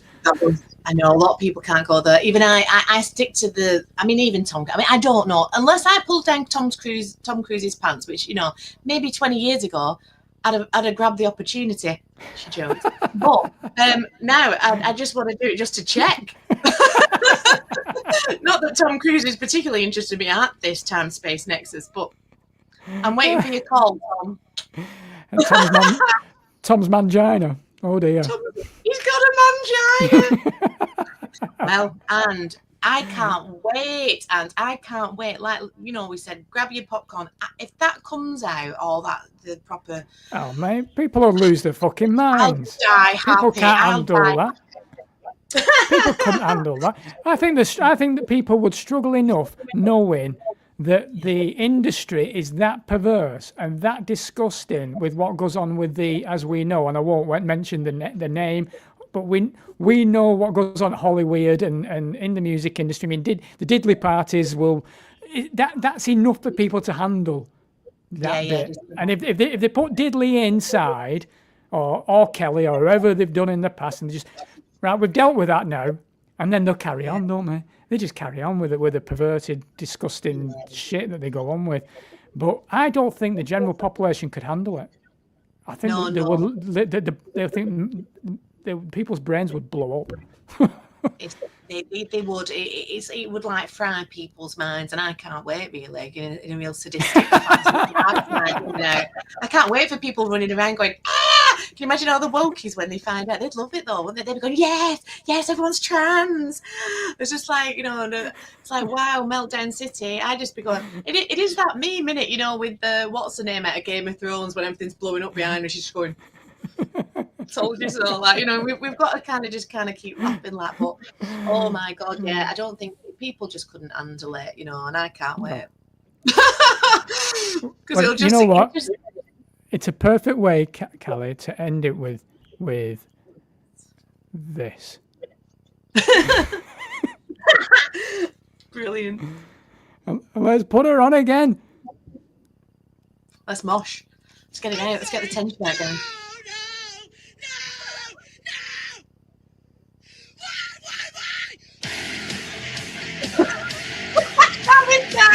Genius.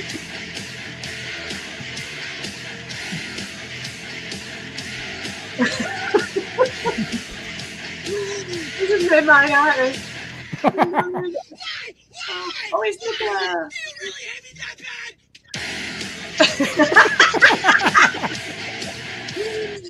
Genius. Oh my god, it's genius. You know what? You've made my night with that one, honestly. I want to start doing more stuff like that on Dark Matters. I've said to John Cooper, I just want to start doing some funnier things, because you just like we said at the beginning, you've just got to laugh now. Got to laugh. We're in a shit show. Try and keep things together, guys, and just hold the line. It's going to be fine. The thing is, as well, I think what's really important as well, though, Callie, is that there are many of us that are there to with open arms. We've got our arms open. If the like Lucy was mentioned before, she's not got anyone down south or anything like that. We are here. It's a literal drive away. That's all it is. And until they bring the 15-minute city in, then we're going to have to escape some other way. But Well, and stay tuned on the channel for the work that we're doing to get everybody out of that with a certain process that removes everybody from that ridiculous jurisdiction. So it's just like anything. As soon as we get somewhere, they'll change the rules. But honestly, Terry's blowing all our heads off with what he's doing. So yeah, just stay tuned. Callie, I love you, and you know that. Oh, I love you too, my love. It's been fun. It's always fun, isn't it, when we have a good It's always fun, yeah. We'll do it again. We'll do it again. And thank you for everyone that's come and joined us tonight and joined in the chat as well. It's been good fun, and we'll have to do it again sometime, because that was a good crack. See, because there's bound to be some meltdowns we can put on again and have a laugh, isn't there? It's going to happen. Oh my god, we should do them, shouldn't we? Like we said, we'd do little roundups and stuff. Like you should do these. Like I know you do, like with guests, but I'll totally come back on and have a good laugh and all. Yeah, let's do it. Let's do a roundup next month. Yeah, awesome. You take care. I'll speak to you soon. Yeah, thank you. Yeah, thanks, Michael. Thanks for having. See y'all soon. Bye now.